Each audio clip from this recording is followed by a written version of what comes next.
Hi everyone, I'm April, and you're watching The Tangled Cat Speaks, and this is a book edition. So, April. I'm April. Last month was April. And the main character in this book is named April. So, April was my romantic April theme. So most of the books that I read in April had a romantic theme to it, and this was one of the first ones that I read, and I did talk about this one the last time because I had already started it by the time I did the video, but I'll just kind of recap. So Fools in Love by J. Sterling is part of her seasonal holiday themed 12-month series, and this one does follow a woman in Manhattan. Her name is April, and she is a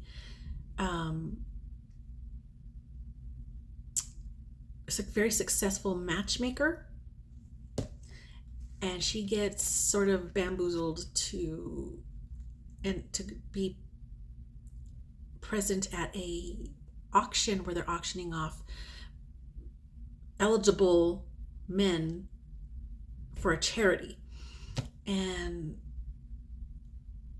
there is one of the men that is being auctioned who is a firefighter, and he was bamboozled into being part of it.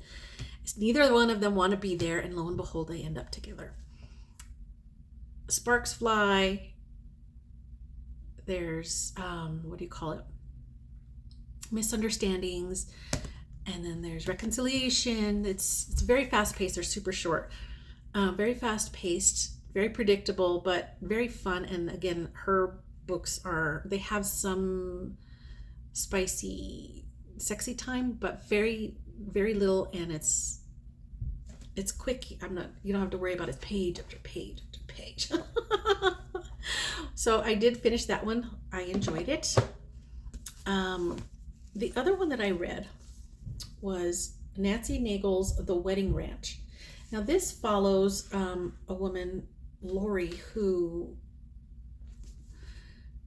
was married and for quite a long time, and then at some point she starts to have doubts about his fidelity, and she confronts him, and he denies. He buys her what was it? I think it's a Mastiff puppy, big dog, and then he's so diligent about taking the dog to the dog trainer and get this dog, trained and housebroken and all of that kind of thing. And then he comes to her and says, "Oh, guess what? I've fallen in love with the dog trainer and I'm leaving you. Bye." So now she's got this dog. She's shocked and appalled and determined to move forward. So she ends up buying this new house out in the country. And it just so happens that the land that her new neighborhood is in is part of land that this man wanted as his inheritance, but his parents had decided that they were going to sell off their part of this big plot of land. It was mostly used for farming and stuff, and so he's very salty about it. And of course, those two are the two that are going to meet up. And the wedding ranch is one of the barns on this man's property. His nephew and niece have converted it into this big place where people can have themed weddings, and that's kind of the center of how they come together. It's a little bit longer than the little ones I was reading, and I really, really enjoyed it. It's very sweet. This does not have spicy, sexy time in it, but it's very sweet. It's very romantic, very soft, and I really enjoyed this book. I don't usually buy romance because in my mind I'm always thinking of those romance that novels that have the pictures of the dude with his shirt off and the woman just swooning in her bodice. And those have a lot of sexy time, and that's not for me. So these two were actually very, very fun to read, very more my pace. And then I picked up this book. Now this was the second time that I read this book. This is Sky Burial by I think it's Xin Ran, a Chinese author, and the story involves a woman in the 40s who gets married. She's really in love with her husband, but he gets called away to the military less than 100 days that they've been married. And so he was going to be stationed in Tibet. And time goes by, and she gets notification that he has been killed. Either they couldn't or they wouldn't tell her any specifics, and she was not going to just let that go. She in her heart felt that he was still alive.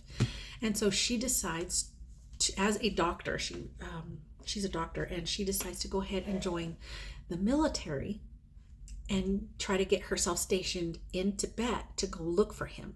And everybody's like, don't do this. And she's like, I'm going to do it. And they're like, please don't. She's like, but I'm a doctor. And they're like, oh, okay. So yeah, this story is about her looking for her husband. And like I said, this is the second time that I've read it. I read it about 20 years ago.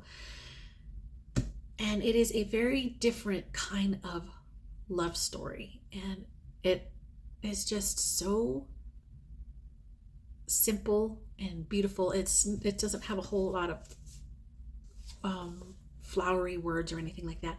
It's written in the style, and I don't know if this is an actual interview, like an actual recounting of this woman's story, but that's the way it's portrayed, that this author met this woman randomly, and then they started talking, and then her story about her husband and the whole journey to Tibet came about, and then she wrote this book based on that. And that's kind of how it comes out, but it also reads a little kind of like fiction. So I don't know if it is fiction or if it's biographical. I don't know if it's like sort of biography, nonfiction kind of story. I have no idea, but I really enjoyed it either way. Yeah, this is definitely one that I'm keeping. This is going into the little free library. I liked it, but I probably won't read this one again. And this one will go with the others into the little free library. Let's see. Now, as far as audiobooks, I did listen to one audiobook in April, and that was The Raven Scholar by Antonia Hodgson. That was the first book. I believe this is going to be a trilogy. The second book isn't even out yet, but I am keeping my eye out for it. The Raven Scholar is fantasy. It's got a whole murder mystery theme going on. There's a lot of political intrigue. She is put on trial for the death of a young woman. And then at the same time, she's also trying to investigate this mystery to clear her name. And then there are a whole lot of things that start coming to light about the king and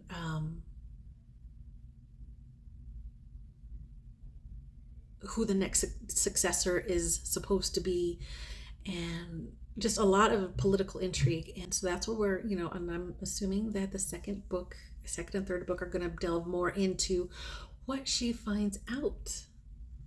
So I'm excited, but it's going to probably be a little while before the second one or even the third one comes out. But I enjoyed Raven Scholar. Ebook. I finally, absolutely 100% finished The Case Files of Aldous Vescard by, what is his name? Mark William Chase. And this one was, I think it was 11 or 12 episodic chapters, each had its own beginning and end, but they all had an overarching kind of theme, of someone, of this major villain who was basically behind all of these other crimes that this magician slash detective was trying to figure out. So there is magic in this story. There is it all kind of revolves around magic and alchemy, and it's set in an era where everything is it's like that clockwork industrial kind of era. And I had a really, really good time with it. It took me so long because reading on my Kindle is kind of like my last resort. I'm trying to change that because, gosh, I have so many books on my Kindle. It's not even funny. But yeah, that's what I read on my Kindle for April. So let's talk about May. Now, May, my theme for May is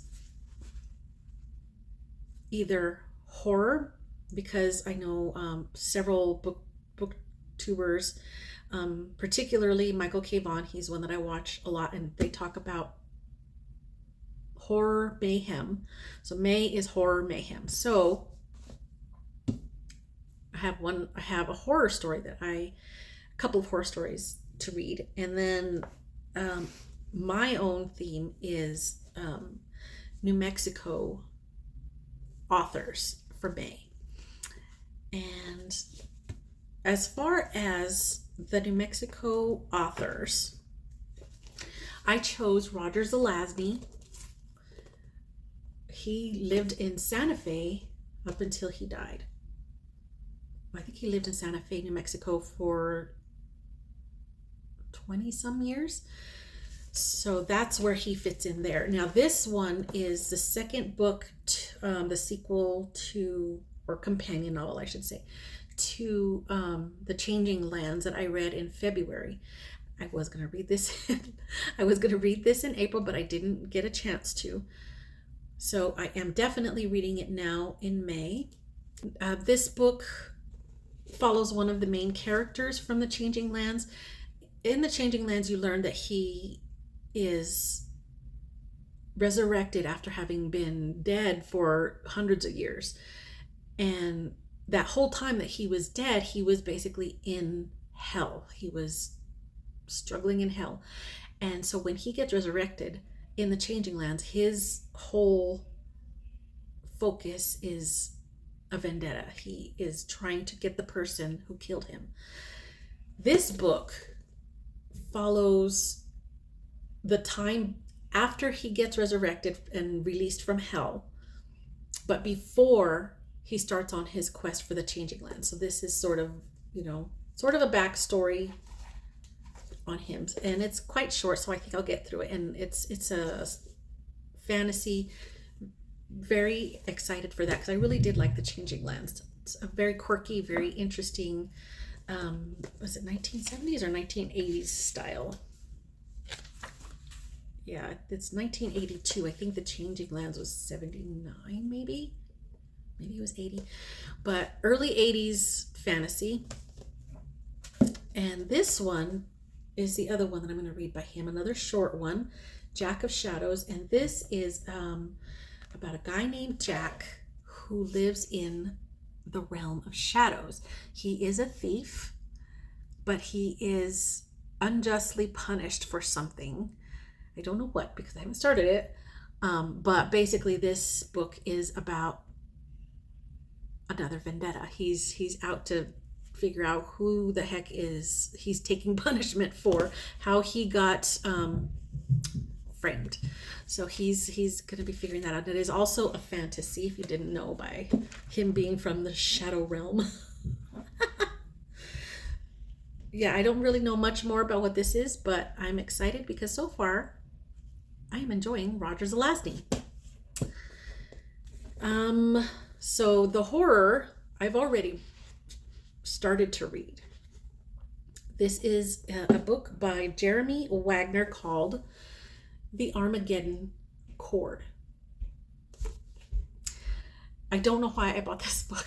I got it for like $2 at a used bookstore. I had some credits and I was just trying to find something, and I was like, that could be interesting. It's about a guy who is a prodigy guitarist, and he has been famous since he was a teenager. He's a little bit older now, kind of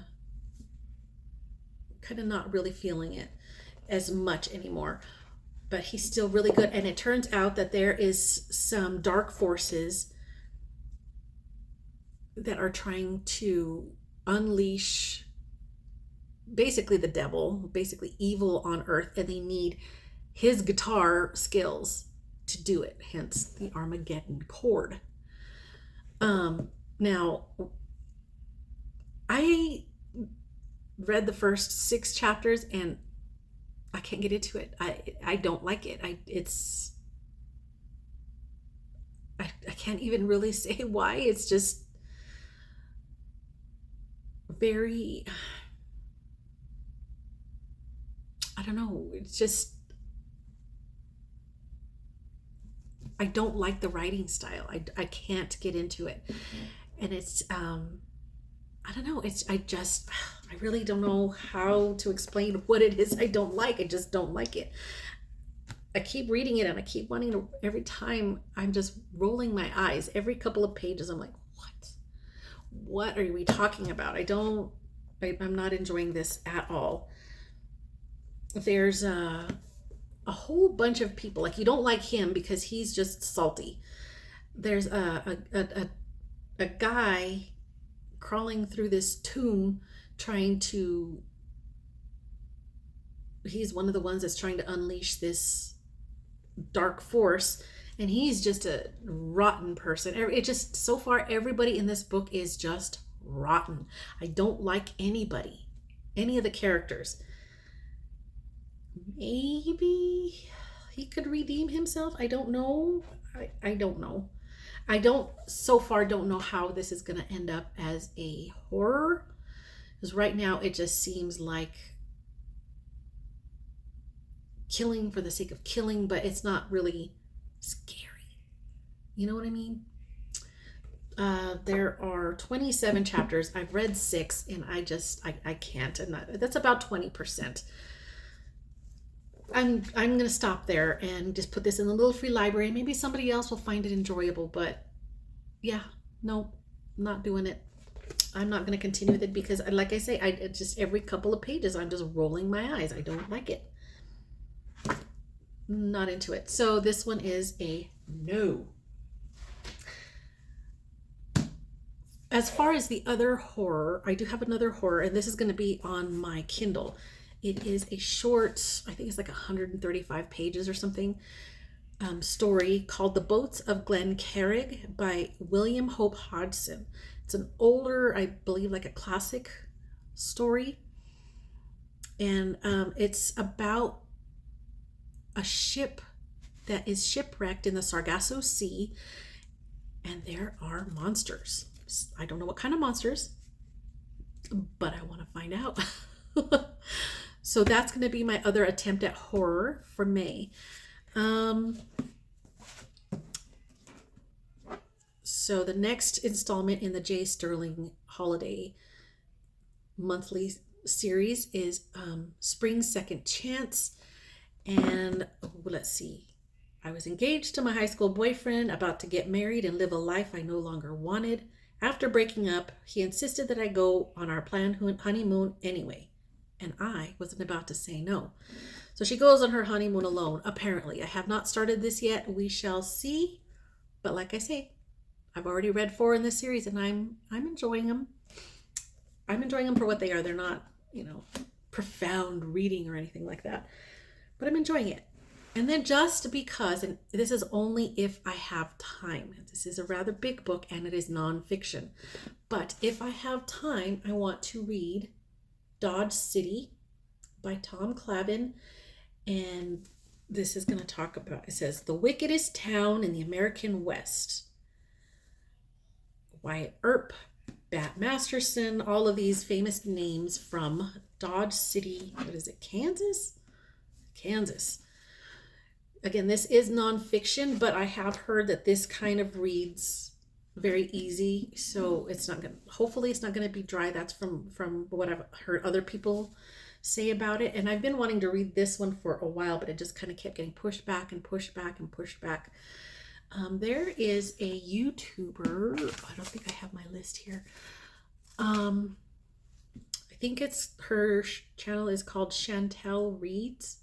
No, is it her? Yes. She had given sort of like several monthly prompts that she does to help her figure out what to read. And one of her prompts, the prompt that she had for May, was to read a book that had a location in the title. And so that's why I chose this one, just to kind of go along with her. I did try and kind of choose other books for the rest of the year with her. But again, that's kind of not set in stone. This is only if I have time after these ones. And also for the ebook that I am currently reading, which was just because my son and daughter-in-law insisted that I needed to read it right now, was Project Hail Mary, which I've had on my Kindle for quite a while. But they were like, Mom, it's so good, you got to read it. And I said, okay. So yes, they were right. I am about 7 or 8 chapters into that one, and I am loving it. I am loving the writing of Project Hail Mary. What is that? Andy Weir is the author. Loving that. Very much loving it. So then, let's see. So that's my ebooks. Audiobooks. Right now, I am listening to The Strength of the Few by, what is his first name? James Islington. This is the second in the series, and I am completely lost. I am about a third of the way in, and I am completely lost. I am so lost. It has the first book, The Will of the Many, kind of centered around this school, kind of magical, and then there was this sort of event that the main character Viz needed to participate in, and he was also trying to figure out there's a mystery involving his father, and so it was really interesting. And then now this book, somehow it turns out that there are 3 different timelines. It's kind of like a multiverse thing. So now we're following Viz in 3 different universes, I guess. They're all in different locations, and they're all trying to figure out something that's gonna help with whatever it was that he was trying to figure out in the first book. That sounds very confusing, and that's because I am very, very confused. I even had to ask my son. He's another one who told me to read this. Actually, I'm listening to it, but he recommended it, and I asked him, did I miss something? Because when I started reading, it's been a while since I read the first book or listened to the first book. And then I was like, did I miss something? Because they didn't mention multiple universes, multiple timelines in that first book, did they? And he's like, no. This is just starting in this one. So okay, didn't miss that thing in the first book. But I'm a little bit lost, and I think the reason why I'm lost is because, like I said, it's the same character in these 3 different universes, but they're all being told concurrently. So sort of like one chapter is one location, one universe, one chapter, the next chapter is the other location, and then the next chapter is the third location, and it just keeps swapping. But it's always the same character. So sometimes as I'm listening, and I'm only listening to audiobooks on my commute to and from work. So as I'm driving, I'm not 100% focused on the audiobook. So I'm not always sure which timeline I'm in when I'm listening. I think this is easier, or would be easier, if I was eyeball reading it. But I don't have it. as an ebook or a physical book. I only have it on audio, so that's what I am dealing with. And I like I said, I'm lost. I can't say whether I'm enjoying it one way or the other right now because I'm lost. I might have to listen to it a second time at some point, but I'm going to keep listening to it. Maybe something will click. Let's see. And I am hoping to get into another audiobook after that one by Ian McEwan called What We Can Know. Now, this one is about a historian who is trying to find a lost poem from about 10 years previous. I don't know what the significance of that is going to be, but it sounds interesting. So that's what I got. Those are all my plans for May. Let's see if what I can get through. It's a lot. But yeah, that's all I've got going on. And I do thank you for your time. And I hope to see you again next time as I talk about more things that I'm reading. Let me know what you've got going on as far as books. I would really like to know what it is that interests you. See you again next time. Bye.